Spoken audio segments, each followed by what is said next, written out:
Hi, I'm Hattie Davis and I chair Princess Alexandra's board. Our latest board meeting, held in public, took place last week on Thursday, the 3rd of October. It was great to see a number of PAHD colleagues there and representatives of our patients panel. We really welcome attendees at our public board meetings, so please do come along. We had a very full agenda, and you can see the details in the board papers, which are available on our website. But what I wanted to cover was just the key pieces of information and updates that you might be interested in. One of the main agenda items was the approval of our new nursing, midwifery and allied health professional strategy. It's been developed with all of our professional staff, and it set out our vision and values for our staff and created 4 strategic priorities for the next period of time. The first is the recognition that our greatest asset is our people, our nurses, our midwives and our AHP workforce. The second is to deliver outstanding care, person-centred practices and outcomes. The third is digital, to drive forward, to digitise, to connect and transform. And the fourth is a commitment to working with our systems partners across and leading opportunities for all of us across our patch.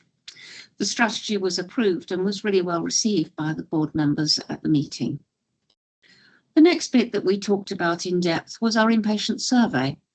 In November 2023, 506 of our inpatients responded to the National Inpatient Survey, which is done each year. We're midpoint in a 2-way improvement programme.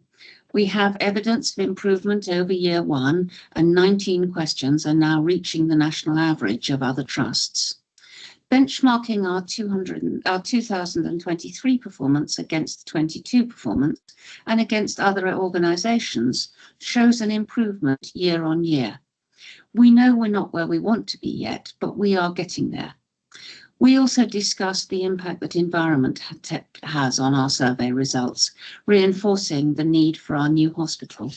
So the next main agenda item that we talked about was the report that we have to make each month on learning from deaths. All hospitals nationally have to report on the learning from deaths and the lessons that we've learned from those patients who sadly have died. I'm really proud to be able to tell you for the period May 20 to April 24, we are rated as lower than expected in the nationally recognised tables, which is incredibly good news for us and for our patients and their families.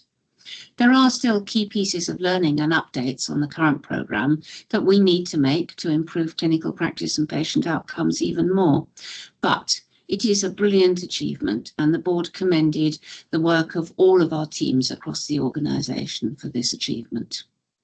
I'm the board's EDI lead, and so it was with great pleasure that I was present to discuss the Workforce Race Equality Standard and the Workforce Disability Equality Standard, which again is a national reporting framework and was introduced in 2015 as part of the standard contract to ensure that staff from protected characteristic backgrounds receive fair treatment in the workplace.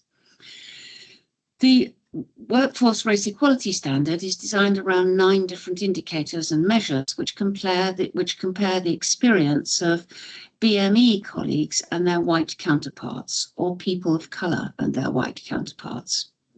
Currently, we know that we have 39% of our senior level staff come from a background of people of colour.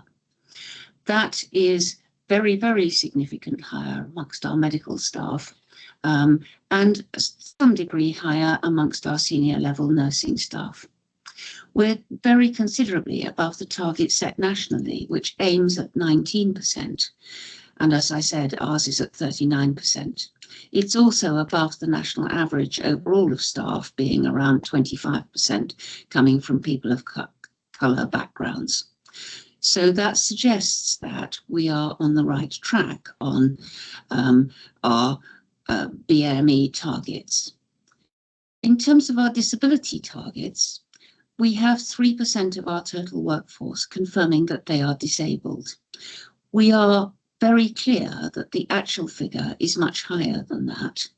And one of our main drivers in the next 12 months is to encourage everybody to go onto the system and to record their physical or mental or whatever disability. I think most of you will know that I have significant mobility issues. By being open about these things, we can begin to actually make sure that our services respond to the needs of people with disabilities. Again, the Workforce Disability Equality Standard is designed around 10 indicators or measures, and they compare the experience of people with disabilities to those without. I'm really proud of the progress we're making on all of our EDI indicators, but we do have much further to go. The next topic that we talked about was the implementation of our new electronic health record, which goes known as Alex Health within the Trust. This starts on October the 31st, very, very soon. And for us, it's a very, very important live issue for us all. On October the 31st, we start to turn off all of our current systems. We've done a dress rehearsal of this stage, and it went very well, with data migration fixes having been applied successfully. So we expect the switch on of the new system to be as smooth as it can be.